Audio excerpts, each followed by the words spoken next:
सो तो आप simply are pad या L pad space truncate and salary divided by 1000 +1 कर देंगे। अगर हम यहाँ पे स्टार यूज करें तो फिर +1 करने की जरूरत नहीं है, हम ये भी कर सकते हैं कि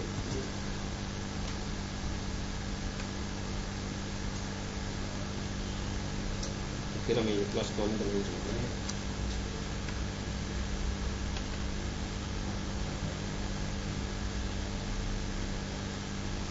other issue was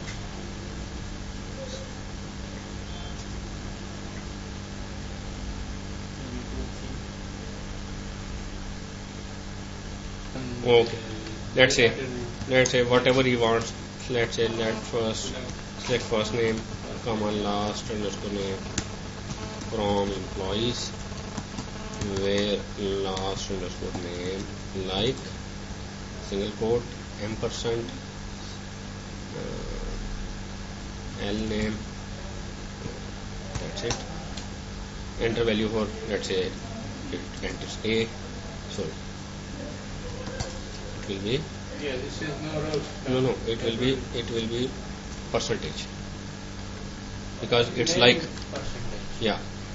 No, I did the L name, and L name, but now showing. No, now देखो इसने क्या किया, where last name like A percentage means कि A से स्टार्ट हो और आगे जो मर्जी हो, इसलिए क्योंकि जब आप लाइक यूज करते हैं तो फिर आपको वाइल्ड कार्ड यूज करने करने पड़ते हैं, या तो परसेंटेज है वाइल्ड कार्ड या फिर अंडरस्कोर है, ठीक है। तो आप इस तरीके से आप दोबारा अगर आप करेंगे लेट्स से B, तो जिनके लास्ट नेम B से स्टार्ट होते हैं मैं आपको दिखा रहा हूँ। Oh, sorry, I did was I did with the read function, and then I did try to do with the Like.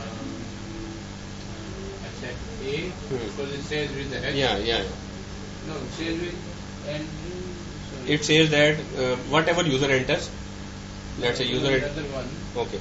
Which one are same with this issue? It says start with A, J, A, M. Three of them. Yeah. I couldn't get it done that one either. I know it's like in function. Yeah. J, A, M, but Yeah. no. Okay, we can do it as well. The last name starts with J, Last name start with the J, A, or M. Okay, what you will do? Okay, what you will do? You will substring the last name and substring the first character from the last name. Okay, and that first character should be in either J or A or M.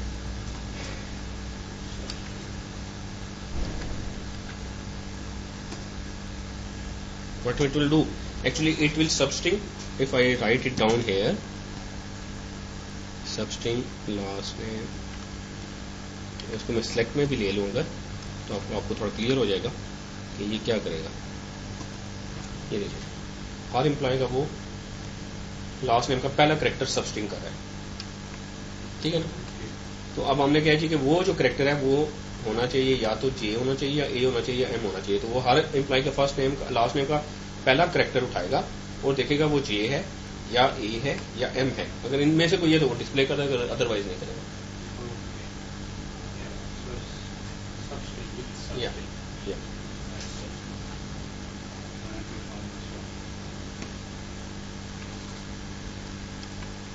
Okay, let's start next chapter, that's subqueries. Okay, if I say तो मुझे I need the first name and salaries of all those employees whose salaries are equal to Abel's salary. Abel is an employee and Abel is the last name. Okay, I want to find all the employees who earn equivalent to Abel. So how you will write the query?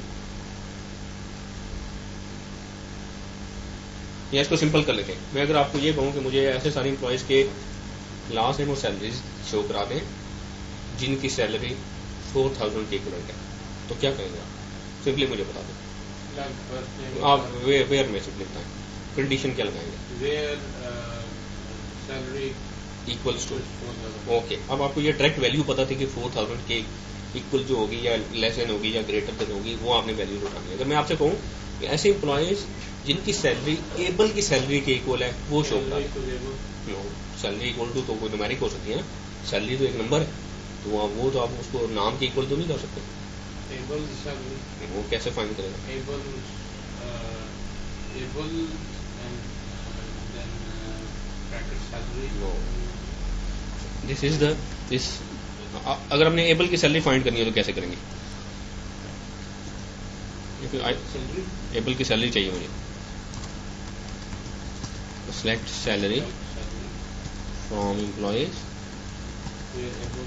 With last name, Yeah. Able is the last name, Last name equal able. Able की salary आ गई आपके पास। अब जो मैंने आपसे main Curie की कि मुझे ऐसे एम्प्लॉयज चाहिए जिनकी सैलरी एबल की सैलरी के इक्वलेंट है या लेस है, जिनकी सैलरी एबल की सैलरी से लेस है, वो कर लेते हैं। तो आप क्या करेंगे?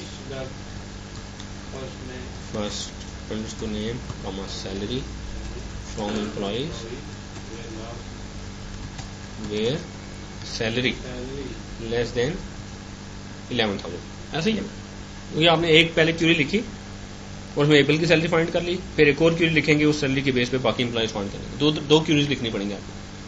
You can't write one. You can write, but I want to make you understand कि आप अगर आपको रिक्वायरमेंट हो तो आप इस तरीके से करेंगे, ठीक है? तो व्हाट के यू कैन डू इज कि आप इंस्टेंट के यहाँ पे वो वैल्यू दे दें, वो ये वाली क्यूरी लिख के फिर आप वो वैल्यू फाइंड करें, फिर वो वैल्यू यहाँ पे दें। आप क्या कर सकते हैं, आप कंडीशन के बाद सैलरी लेस देन किया और फिर यहाँ पे आप एबल की सैलरी फाइंड कर लें, पेरेंथेसिस लगाएं और एबल की सैलरी फाइंड करें। एबल की कैसे सैलरी फाइंड करेंगे, वो मैंने ये क्यूरी ऑलरेडी लिखी हुई है। तो आप करेंगे select salary from employees where last name equals to Abel. The same field bracket. Yeah. What it will do, this is called sub query. This is the main query and this is the sub query. Sub query will get execute. It will return the row. It will return the result and Match with that. yeah, then the outer query will be executed. तो outer query क्या बन जाएगी? Select first name salary from employees where salary less than। अब ये जो query जो salary देगी वो let's say 11,000 है, ये जो भी आती है वो यहाँ पे आ जाएगी, वो लेस देन उससे लेस जितने एम्प्लॉयज की सैलरी होंगे वो सारी आपको फाइंड करनी है। दैट इज कॉल्ड सब क्यूरी। अगर आपने एक कोई रिकॉर्ड्स फाइंड करने हैं, कोई रोज फाइंड करनी है और आपको डायरेक्ट वो वैल्यू नहीं पता जिसके बेस पे करेंगे, तो फिर आप सब क्यूरी लगा सकते हैं। Using sub query to solve a problem who has a salary greater than Abel's, which employee have salary is greater than Abel salary. Sub query में आप मेन क्यूरी में लिखेंगे which employees have salaries greater than Abel salary, उसमें आप जो आपको select करना है वो कर लें। सब क्यूरी में आप लिखेंगे what is able salary, Abel की सैलरी फाइंड कर देंगे आप। क्लियर? तो सब क्यूरी का सिंटैक्स क्या है? सिलेक्ट और उसमें सिलेक्ट लिस्ट ऑफ कॉलम देते हैं, फ्रॉम में टेबल का नाम, वेयर में आप कॉलम का नाम, उसका ऑपरेटर जो भी कंपैरिजन ऑपरेटर, फिर आप पैरेंथेसिस लगा के आप सब क्यूरी देते हैं। तो सब क्यूरी पहले एग्जीक्यूट होगी, इसको इनर क्यूरी भी कहते हैं, और मेन क्यूरी जो ये आपकी क्यूरी है इसको आउटर क्यूरी भी कहते हैं। तो पहले इनर क्यूरी एग्जीक्यूट होगी और फिर आउटर क्यूरी एग्जीक्यूट होगी। चेक करिए, ठीक है जी। जैसे अब यहाँ पे देखें select last name comma salary from employees with salary greater than, अब वो एबल की सैलरी उसको चाहिए, तो select salary from employees with last name equal to Abel का। क्लियर है? लिखें जी एक statement. So you write, Department ID equal and then the bracket star. हाँ, और उसमें टेलर की डिपार्टमेंट आईडी फाइंड कर लेंगे। ID. हाँ। Select For- yeah. last name. No only department ID. Select first underscore name comma department underscore ID from employees where department underscore ID. The question is, show me all those employees whose department ID is the same as Taylor's department ID. ठीक है? Then where department ID equals to select. So अब यहाँ पे जो भी column जिसके साथ comparison करेंगे, तो यहाँ पे आप किसके साथ कर रहे हैं? डिपार्टमेंट आईडी के साथ। तो आप आगे क्यूरी में वही कॉलम आपने सेलेक्ट करना है, ठीक है? तो आप करेंगे select department underscore ID from employees where first underscore name equals to, ठीक है? सो टेलर्स डिपार्टमेंट इज 80 और ऐसे सारे एम्प्लॉय जिनका डिपार्टमेंट 80 है वो आपको सारे दिखा 34 rows. This is not sufficient.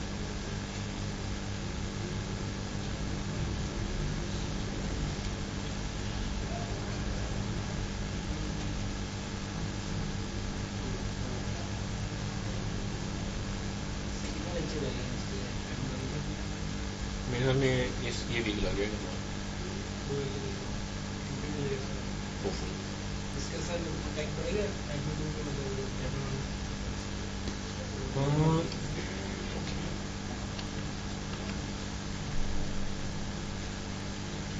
Guidelines के लिए इनक्लोज सब क्यूरीज इन पैरेंथेसिस, तो हम पैरेंथेसिस में देते हैं. ठीक है, ये छोटी ब्रैकेट्स में आप क्यूरीज लिखते हैं.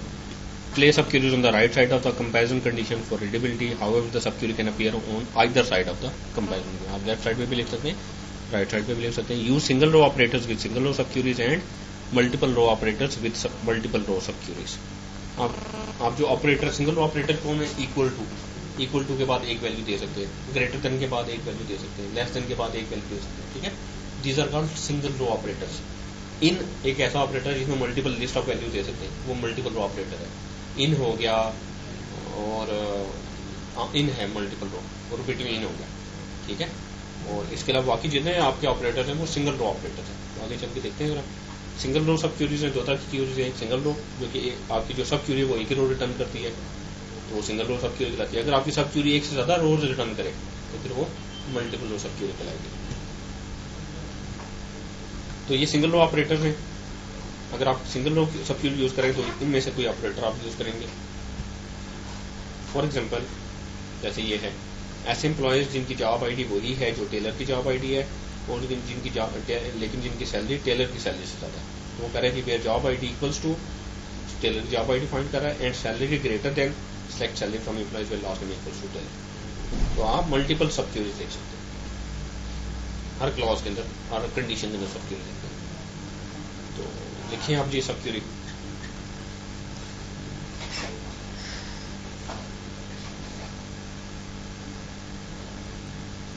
मुझे ऐसे एम्प्लॉय का लास्ट नेम और सैलरी शो कराए जो डिपार्टमेंट 80 में सबसे कम सैलरी ले रहा है. Show me the employee who is employees last name and salary who is earning the minimum salary in department 80, who is taking minimum salary in department 80. department 80 में जो सबसे कम एम्प्लॉय जो सैलरी ले रहा है उसका नाम और सैलरी शो क्या है.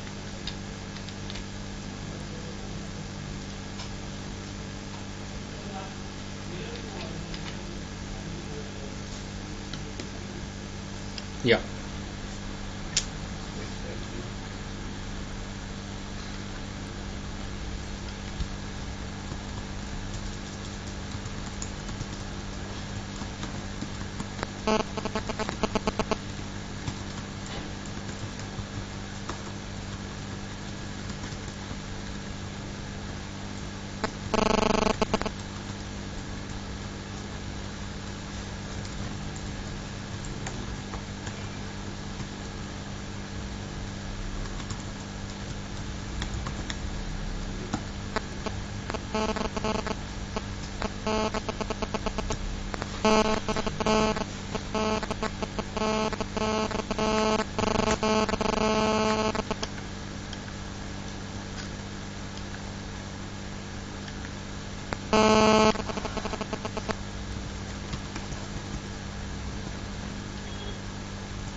ये देखें, check first name salary from employees where salary equals to select minimum salary from employees where department ID equals to 80.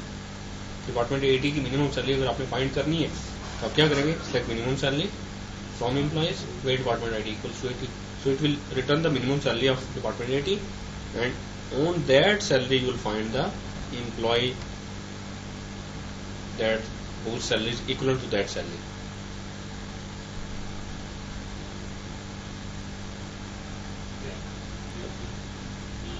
ठीक है, ये आपको डिपार्टमेंट 80 की मिनिमम सैलरी दिखाएगा जो भी है. For example it selects the 4000.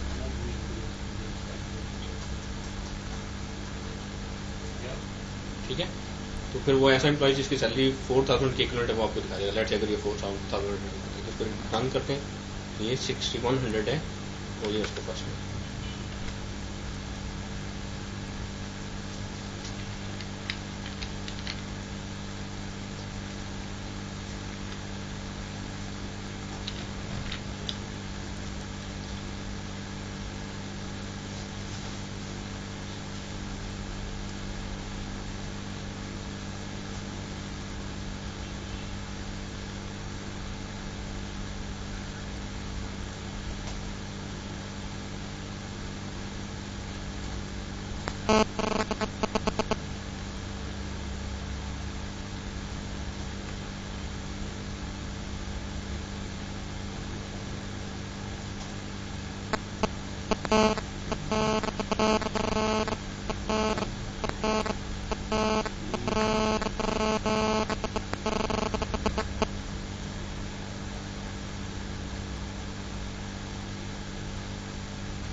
आपने टेबल का नाम गलत दिया होगा ना, एम्प्लॉइज।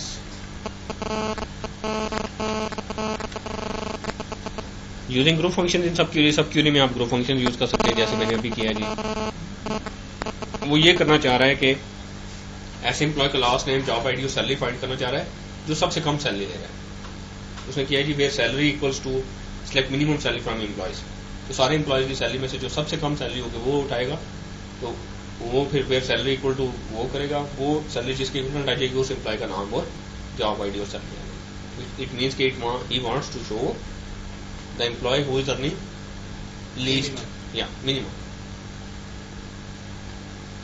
देन हैविंग क्लॉज भी में भी सैलरी लगा सकते हैं। ओके देखिए क्यूरी जरा, मुझे ऐसे डिपार्टमेंट आईडी चाहिए। आपने पहले गौर से सुनना है फिर आपने आगे काम करना है, ठीक है। Show me the department ID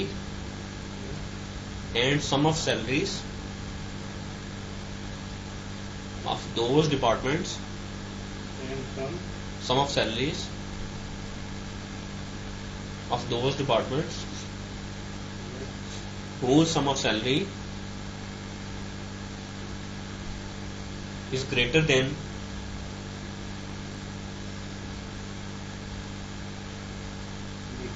the maximum salary of department 50.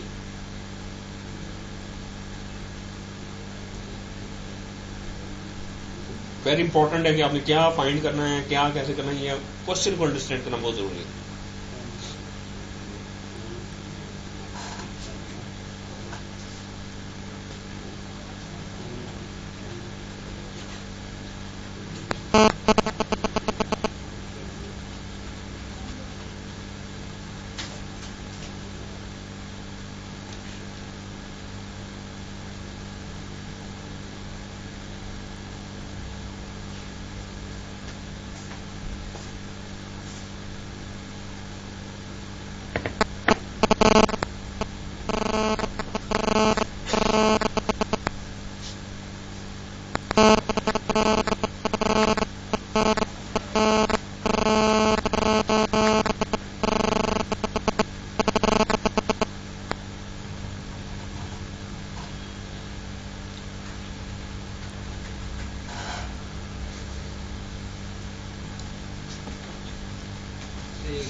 So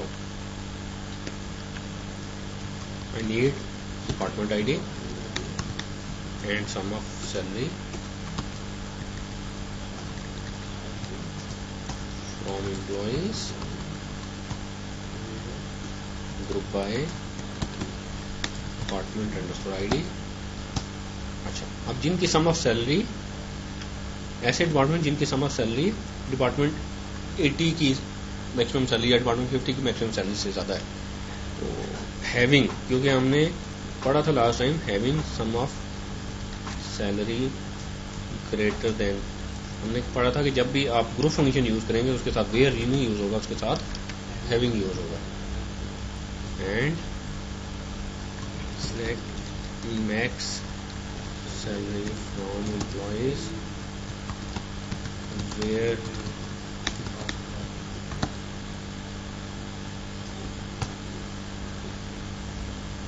okay. So there are 8 departments whose sum of salary is greater than the maximum salary of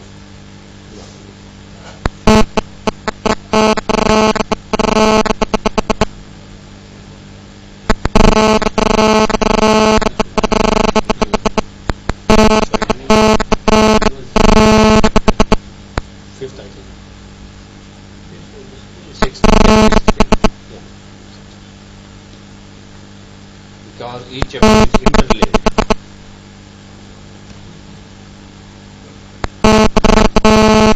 So you use having with group functions, and the purpose of telling the having and group function is that you can write sub queries in any comparison condition. Okay. What's wrong with this statement? तो देखें statement में क्या issue है. Select employee ID last name from employees where salary equals to select minimum salary from employee group by department ID. अब वो इसमें क्या issue है? ये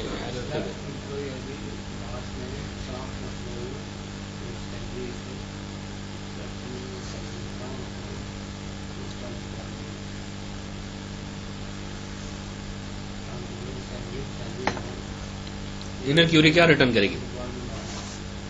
इनर क्यूरी क्या रिटर्न करेगी? जो इनर क्यूरी है ये जब एग्जीक्यूट होगी तो क्या रिटर्न करेगी? Group by department ID. No, it shows minimum salary. Minimum salary of employees group by department ID. Minimum salary.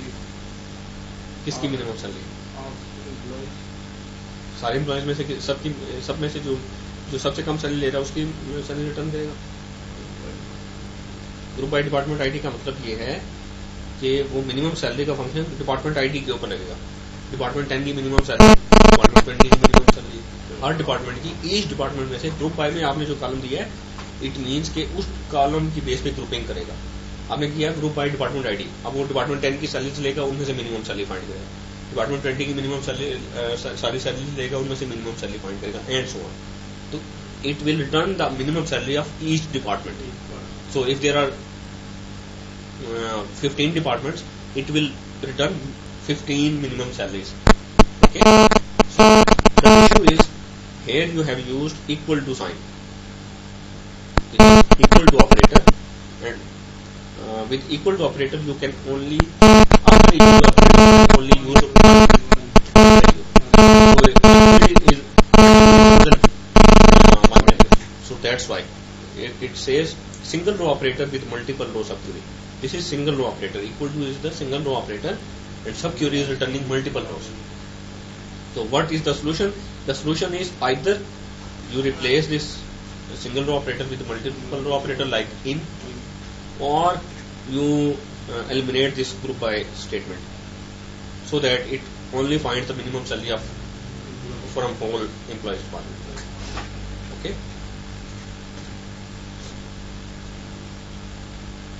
अगर आपकी इनर क्यूरी कोई डाटा नहीं रिटर्न करती तो आउटर क्यूरी भी कोई डाटा नहीं देगी डेफिनेटली. लेट्स से अगर कोई ऐसा एम्प्लॉय है ही नहीं जिसका नाम हैस है तो उसकी जॉब आईडी भी नहीं फाइंड होगी. जब वो नहीं मिलेगी तो आउटर क्यूरी को भी कुछ नहीं मिलेगा, नल मिलेगा तो वो भी नल ही रिटर्न करेगी, कुछ नहीं रिटर्न करेगी. ठीक है.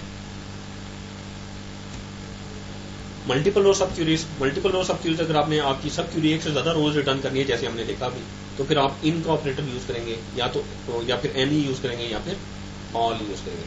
इन ऑपरेटर तो स्टैंड ऑन यूज कर सकते हैं. एनी और ऑल के operator equal to greater not equal to greater than less than equal to not greater than equal to के साथ यूज किए जाते हैं. एनी और ऑल के ऑपरेटर हाँ इनके साथ प्रीसीड करके आप यूज करेंगे. आप इनको स्टैंड अलोन यूज नहीं कर सकते, अकेले यूज नहीं कर सकते. ठीक है. तो ये फॉर एग्जाम्पल आप करते हैं जी select salary from employees with job ID equals to IT programmer. तो हो सकता है आईटी प्रोग्रामर आपके कंपनी में 5 हो, तो 5 लेट्स या 3 हो, 3 आईटी प्रोग्रामर्स हैं तो एक आईटी प्रोग्रामर 9000 सैलरी ले रहा है, एक 6000 ले रहा है, एक 4200 ले रहा है. तो कितनी सब क्यूरी आपको 3 वैल्यूज रिटर्न करेगी. यहाँ पे फिर आप अगर आपने लेस देन यूज किया तो एरर आए. एरर आएगा। तो आप लेस देन एनी करेंगे। लेस देन एनी का मतलब है कि इनमें से जितने भी वो जो आपकी क्यूरी, आपकी जो सब क्यूरी डेटा रिटर्न करेगी, उन सब में से जो लेस होगी वो सारी आपको लेस भी, इससे लेस भी और लेस देन एनी में ultimately less than any means less than the maximum. तो इन तीनों में से मैक्सिमम कौन सी है?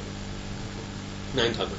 तो ऐसे एम्प्लॉयज जिनकी सैलरी 9000 से लेस होगी वो सारी आ जाएंगी। उसमें 6000 भी कवर हो जाएगा, उसमें 4200 भी कवर हो जाएगा। ठीक है। तो less than any means less than the maximum. हमें ये याद रखना है। ये बहुत कम यूज होने वाला फंक्शन है, लेकिन फिर भी you should know that.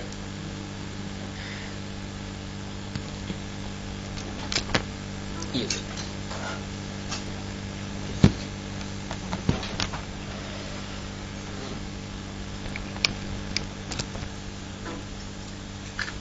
so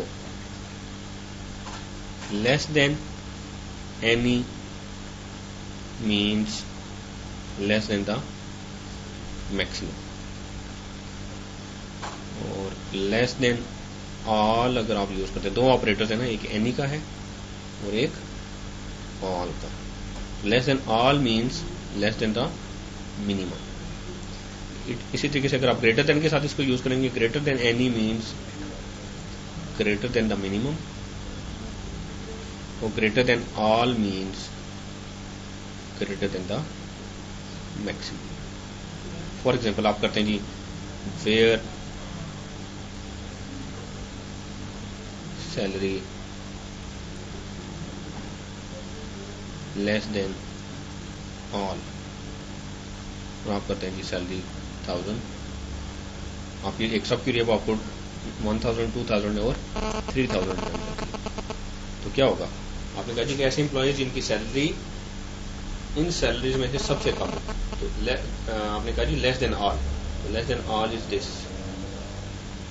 less than all का मतलब लेस देन द मिनिमम। तो जो आपको वैल्यू रिटर्न हो रही है उनमें से जो मिनिमम होगी उससे लेस। इनमें से मिनिमम कौन सी है? 1000। तो इसका मतलब है where salary is less than actually 1000। ठीक है। या तो